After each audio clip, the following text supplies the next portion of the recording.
Hello again. Chris Lee of Southeastern 16, joined by Blake Lovell and Max Barr. We are here to preview what I think might be a top 5 regular season game in the SEC, maybe in all of college basketball this year, just because of the way these teams match up. This is Florida hosting Tennessee in the Stephen O'Connell Center in Gainesville, Florida. The Vols. Boy, this one will be close to a pick 'em, I think. I'll let Max get to that in a minute. But you can catch this 6 Central on ESPN2. Max, we've got the Gators coming off an epic offensive performance and a 106-100 loss at Kentucky. On the other hand, we got Tennessee doing what it does, which is just creaming teams inside the Food City Center. Now we got this one in Gainesville, two teams that have got great guard play. I think this is going to be close to a pick 'em in terms of looking at predictive models. I don't think we've got a line on it yet. I'm going to ask you what you're expecting on the line and just to add some opening thoughts here. Yep, I would say pick 'em. I don't see it going -2, past -2 either way. This is going to be a one-possession spread in my eyes. This is the number 1 defense in the nation traveling to the number 3 offense in the nation. It doesn't get any better than that, guys. I mean, Chris, you teed it up perfectly. Probably game of the week for me. Zakai Ziegler against Walter Clayton Jr. I mean, sign me up. Sign me up. Chaz Lanier against Elijah Martin. Jemai Mashak against Will Richard. 2 of the most physical front courts duking it out. This is a matchup you don't want to miss. Full of stars. We can touch any guy you want, any position you want. It's going to be a great matchup, 1 through 5. I'm excited for this one. I have nothing to add other than just I'm ready to run through a brick wall here after Max Barr's speech right there. So let's get into this game, all right? Well, I think probably the most interesting end of the matchup is Tennessee's guards. You've got Ziegler, who can lock guys down. You got Jemai Mashak, who can lock guys down. You've got in terms of offense, I mean, Martin and Clayton are as good an offensive duo. Not that they're bad on the other side, but they're about as good an offensive backcourt in the country. Max, I think when we're starting with this one, that's what I'm looking for. I don't know what the defensive assignments look like. I got Jordan Gainey coming off the bench for Tennessee. Also could be a factor. I just think that's where you look at this one is, and the bigs for these teams are pretty good too. But I think you start with, like, who's got Walter Clayton and what does that look like? Can Florida lock down Chaz Lanier, who's gone off? That to me is where you start to focus your gaze on this one. Yeah, I think my biggest storyline for this game is going to be, how does Florida keep Ziegler out of the lane? Let too many easy drives against Kentucky. Let too many collapse, kick out, ball reversals, and that's when then you start getting confused, and Kobe Bray is wide open for a 3, et cetera, et cetera. There's probably no one in the conference, maybe no one in the nation, better at just getting by his initial man than Ziegler and just creating. The guy has an assist rate close to 40 right now. This is top 10 in the nation. He's creating the best it's the highest number he's had in his whole career. And you think about how many assists he had last year. So right off the bat, for me, number 1 area is, can the Florida guards keep the Tennessee guards out of penetration? That's going to be, I think, key number 1 over anything for me in this game. Well, I like talking about my guard play, but I'm telling you, I think the story of this game can be the 2 front courts, because these are both front courts, I think, that have exceeded expectations for some people this year in terms of there were key guys to replace. We didn't know exactly what it was going to look like, built off of, some transfers, some returners, in Florida's case. And so I think that's been the big story here. I mean, these are 2 of the best offensive rebounding teams in the country. I think they're 2 of the best in terms of just consistency with their front court, and of course their 2-point defense has been really good too on both sides. So I'm curious to see what that matchup looks like with Milicic and Okpara going up against, the big man for the Gators, Alex Condon, Chinyalu, Tommy Houck, like all these guys, right? And that's what I think I'm kind of interested in seeing here, because it is one where if you think of a game like this, Tennessee, as good as they are defending on the perimeter, maybe Florida misses a couple extra shots. For Tennessee on the road, maybe they miss a couple extra shots. So how are these front court guys in terms of cleaning up the glass, getting defensive rebounds, those kind of things? Like, I think that may wind up being the difference here, because I feel like there are going to be a lot of those plays that are won in the paint here. Maybe not just in terms of, like you said, if Ziegler's getting to the lane, that kind of stuff, but really it's off the missed shots. It's the physicality of the big men with each other, posting up, backing down, trying to get an easy bucket. That's what we expect in the SEC. And so not exactly two teams that shoot a ton of free throws, but I can't say I'd be stunned if there wind up being maybe a few more than we're used to with these two in a game like this.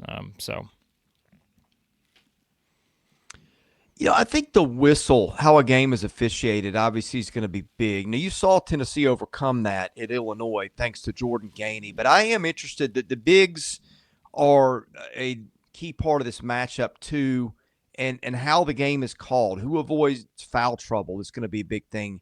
I mean, big men are always prone to fouls, but you look at the foul rates for both of these teams. Florida's got a little bit higher foul rate among its bigs.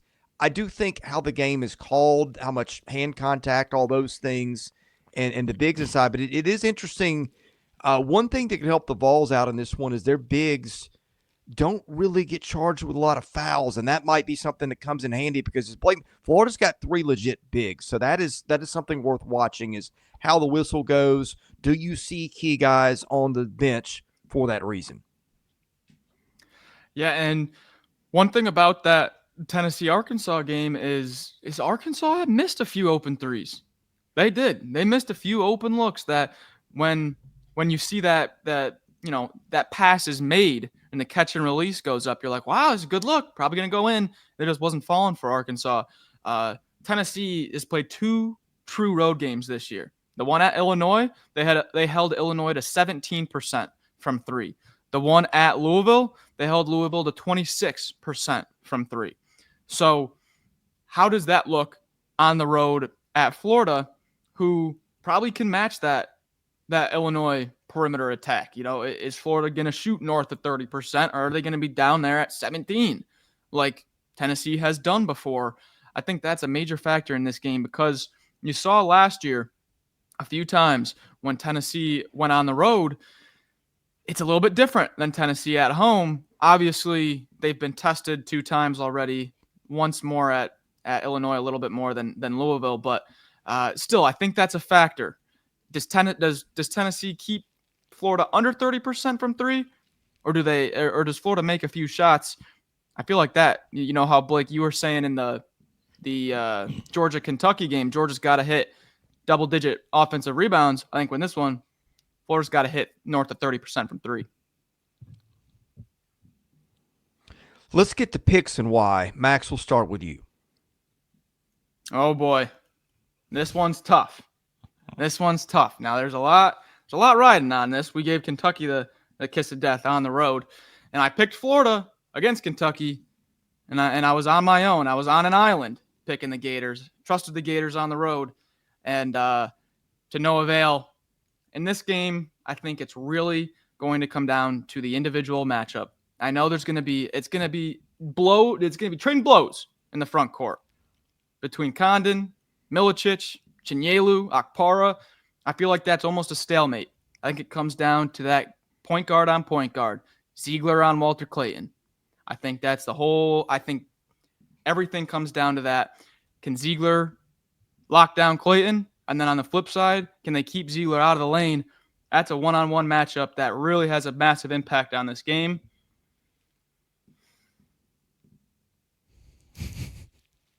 He doesn't know, does he, Blake? This is great for the audio listeners out there. They're thinking, what happened to Max? Did he just... He does not know what he's going to do. I do. What's going on? I do. I do. And I'm going with the Gators. Again. He's going with Florida. Give me the Gators at home. I think they shoot north of 30% from 3. It's going to be a tough one, though. Beware of picking a team going on the road in the SEC. You saw what happened on Saturday. Home teams went 7-1. Vanderbilt got the only win. A lot of these games were blowouts for the home teams. On the other hand, I knew he was setting us up. I knew he was setting us up with that. Yeah. have we seen Tennessee in this spot before? Yeah, a little bit. Yes. Went to Illinois, an Illinois team that has played about as well as anybody in the country since Jordan Gainey broke hearts in Champaign on that December the 14th day. Before that, the Vols went November 9th to Louisville, spoiled one of the first Pat Kelsey moments in the Yum Center with a demolition of Louisville by 22 points. Do I think Florida is a tougher matchup than either of those? Maybe. I think Illinois would have an argument, different type of teams. But what wins games in those spots? What overcomes home court advantage? It is guards. It is guards, particularly like Zakai Ziegler, who are tough as nails, who have been there and done that. Give me Rick Barnes and the Vols in this one. I didn't know if we were going to be setting up for a Southeastern 16 kiss of death. Blake is just relieved at this point. He doesn't really care what he picks. He's just glad he's not on the spot. No, because if you guys had picked the same team, I had already made up my opinion. I was going to pick the other because, Chris brought up something. He said, those home teams, and, then he pulled the wool over our eyes and did a little shenanigans and switcheroo on us, right? But what he failed to mention to you was that 132-3 is the record for the home team in SEC play, or in SEC this season. Going back to, of course, non-conference play. If they go 132-3 in conference play this season, that's going to be another story. But Chris also said something that I would also back up, and that is you got to have good guards to win in a game like this, right? You got to have good guard play. Well, the good news is the Florida Gators got good guard play too. And this is one where I'm going to use that combination. Good guard play plus the home team. Give me the Florida Gators.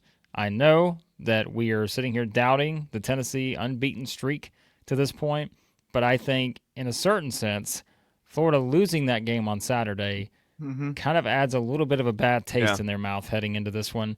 And keep in mind, too, Florida goes to Arkansas on Saturday, so that's kind of a tricky road game, too. You don't want to be staring down the idea of being 0-3 in this SEC this season. So I think this is a huge game for Florida. And remember, they were just unbeaten just as Tennessee was. And I feel like this is one where I just tend to think that Florida's going to come back here a little bit more disciplined on the defensive side of things. If they don't, it may not be pretty, but I think they will be. And I feel like, this is kind of one of those where, do I expect Florida to score 100 against Tennessee? No. But quite honestly, I am simply leaning on the home team stat here. It's not about Tennessee. It's just when in doubt, if you have two teams that you think are close together, which all the metrics and ratings tell us that Tennessee and Florida are pretty close together still at this point, pick the home team. So that's what I'm doing by picking Florida. Blake, I was just going to say, I think it's not doubting Tennessee. It's more just trusting the home team bounce back. It's trusting the home team. Again, you could put Florida and any other team around them in that category, and if it was, flip it, right? If Tennessee was the home team here, I'd pick Tennessee. Oh, yeah. Like, Same it's here. just, it's the same thing. Like, I'm just leaning on that until the numbers tell us not to, which, again, SEC teams aren't just going to be invincible at home this season. But so far, they've been really dang good. And so this is a big game, spotlight, ESPN2 setting. I just, we've seen these before. We've seen these games, and I just feel like I said it, I'm not changing my opinion on Florida just yet after the Kentucky game. I know some people completely said, all right, they're overrated, all that. I don't see it. Now, if they come out and get beat by double digits here, then we got to completely rethink our strategy on the Gators moving forward. But we'll see if that happens. I'm just picking the home team. So there you go. I'm not picking Florida. I'm picking the home team. So insert team here. There you go. Yeah, well, not a lot of teams are going to win in Rupp the way Kentucky was playing offense Saturday. But I'll tell you what does scare me a little bit about this one, having picked Tennessee, and I'll stick with it. But this isn't just a road game. this is a road game in the O'Connell Center where they'll get into you a little bit. And it's not just a team going in there, it's a team with a target. Tennessee's been number one in the country, 5 or 6 weeks in a row now, whatever the streak is. Gainesville is more passionate about its football than its basketball, but it can get plenty passionate about its basketball.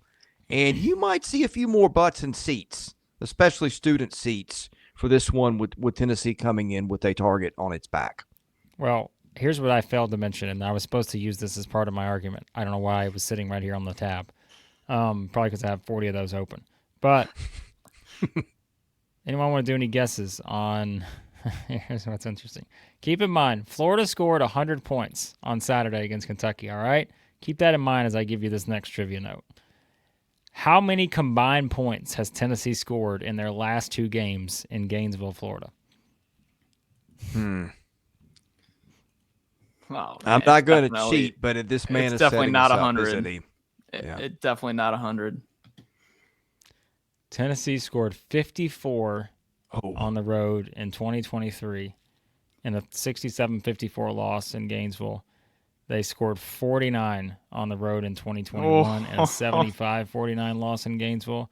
So if you do the math on that, that is 103. So combined 103 the last 2 games there. Now, again, every year's different. I'm just pointing out the numbers, but Tennessee has lost, oh boy, wow, I am still going. They've lost 5 of their last 6 in Gainesville. So also notable if you're looking for trends. So what were the dates on the last 2? They were 23 and 22. Were those the years? 23 and 21. Okay. Now, to be fair, 23, Tennessee was 64 offensively in Ken Palm, so not nearly as good as this team. 21, that was 85. I would say this.